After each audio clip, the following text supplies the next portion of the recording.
Hello and welcome to episode 24 of What If Civilization Started Over. Let's get into it. So today we're going to be focusing more on the Asian aspect of this pre-World War Z era. If you watched the last episode, stuff happened in Europe pretty much. A little bit happened in Asia with alliances, but other than that, pretty much nothing. So we're going to be looking more into that. And also, let me think of something out with these things. These islands, I forgot to color them in. I noticed that. But these islands and these islands will go...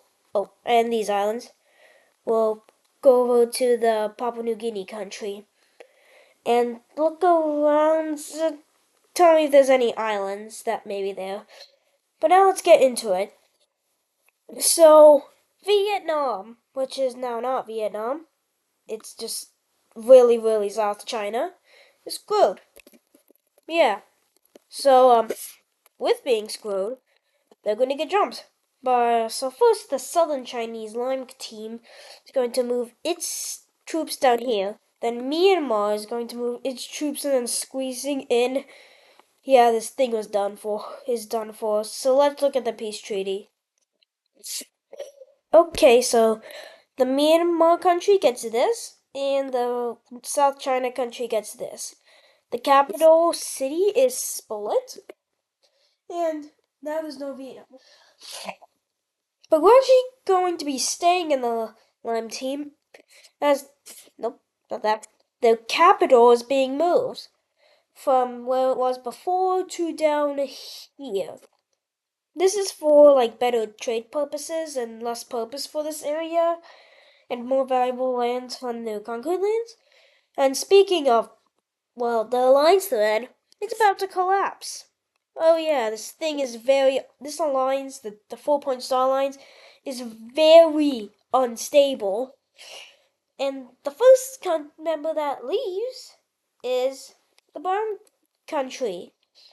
They'd leave this to connect more with Central Asia. Yeah. And China is going to kick out these guys. And yeah, this thing, the Myanmar leaves, and then that thing's gone. Yeah. But I'm pretty sure should have existed because I think China may have been preparing some troops. So yeah, they did because they're now invading. Yeah. The line. This is also partially why they moved their capital. In a case like this, if something like this happened, because in their valuable areas, they try to take as much of southern China as currently possible, which is a lot. They push here, and with their good military tactics, this is pretty much became the Second Chinese War. Yeah, remember that first thing that happened with the original Chinese country and the Orange team? This is the second version of that now. Second Chinese War is what I'm calling this. I call it second because this is... Who knows if I may just be teasing something, but who knows if this could be a series of wars. Not teasing anything, but saying again, but yeah. And China, being China, is going to continue pushing down over here, pushing down to over here, and having a spearhead towards the coastline, which is not very good for South China. But not until the Korean country joins in this war to try to take the capital of this country, and they make a massive spearhead towards the capital with a couple 100,000 troops. A majority of their army is here, which is kind of bad.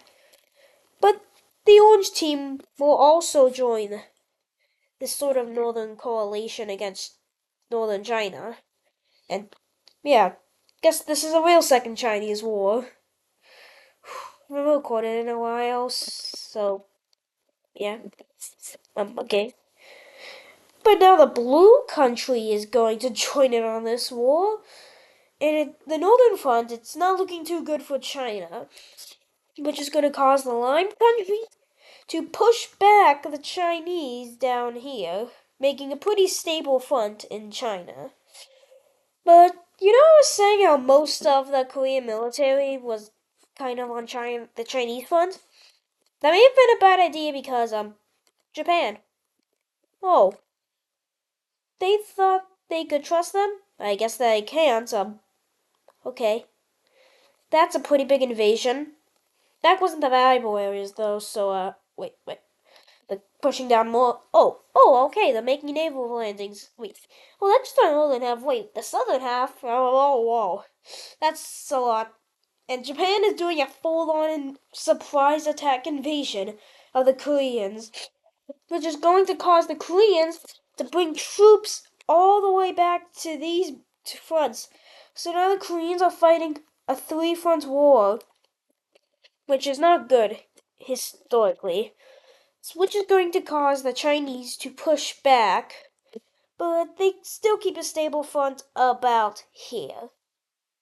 Let's go back down to the southern part, as the line team is going to continue to push up a little bit slower than normal, like this.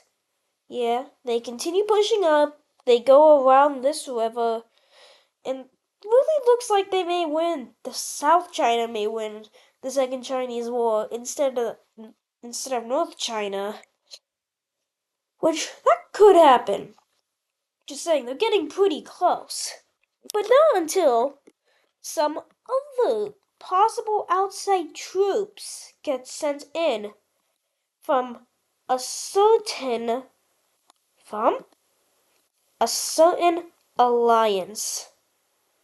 Yes, the the Chinese country has joined the Central Asian Economical Alliance. This is huge for China because this is going to get a bunch of money going into their country. But they kind of also bring a bunch of money into these countries. And this could also cause a pretty major war because two of the members are kind of just confusing. With all this money, they're gonna make more troops, kind of like Israel did way over here. And they're gonna invent the tactics that happened in the Middle Eastern War in episode 15. Bomb warfare, if I talked about that with yeah. The strong countries can invent it, and, well, they're using it, and this is kind of, okay, they take Taiwan back, oh, yeah, I don't think you're gonna do too good with all your stuff being blown up. And you get pushed back all the way here. Great. And now, most of your troops are there. So I guess China may be winning this war, but I think something else is happening. A huge rebellion in southern China comes to place. A huge one. It's going to span a bunch of territory. Oh, then another one forms. Wait, another one? Oh, and oh, the yeah. This is going to cause a lot of troops to go fleeing back up, which will cause, yeah. I don't think North China will be winning this war. Oh, another bad thing is happening. Oh, they're kicked out of the alliance. Yeah. They're out, and now, oh, the, what? Really? Really? I think China is just gone. Yeah, I think China may not be surviving this war. They might still exist, but who knows? Yeah. And, how about this? Okay, Korea's gone, but now Japan's carrying the front. But they do kind of make peace with the Orange team, and Japan takes the capital. Oh yeah, everything's gone. I think everything's falling for China. And I do stand corrected as it's all. We're just gonna. All of it's Japan. All of it's Japanese now. So yeah, that was something. That was the Second Chinese War. And now we're gonna look at a peace treaty of this whole thing. Alright, so this is the peace treaty of this war. So, the economic alliance thing definitely got some land. Some of these borders now look a little weird, but let's just, just let's just not worry about it. But also, the Lime team became a much bigger. But this country here, both of these countries got their independence. But this one feels like it got kind of screwed over or something, because if you look at the war layer they have versus the territories they got, if you compare, they go a little bit higher than they claimed in the war. But let's not worry about that. At least they're independent. Their capitals will be going there and there. And who knows if another Chinese war is going to happen here. Yeah. Let's go back to no. Where should I go next? Oh no. Okay, so the Philippines is going to declare independence.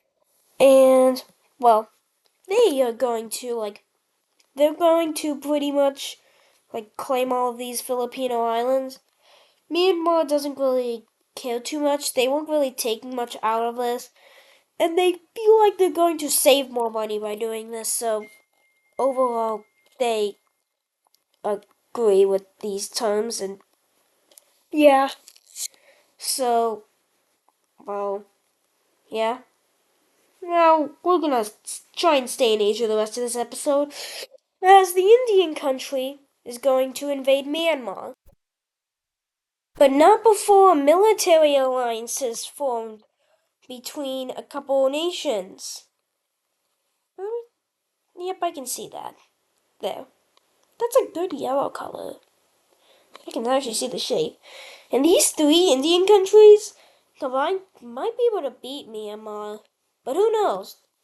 Because the Indian one is going to declare war on Myanmar. Oh wait, there's three Indian ones. The blue India one is going to declare war on Myanmar. And they're mainly just looking to get more coastlines.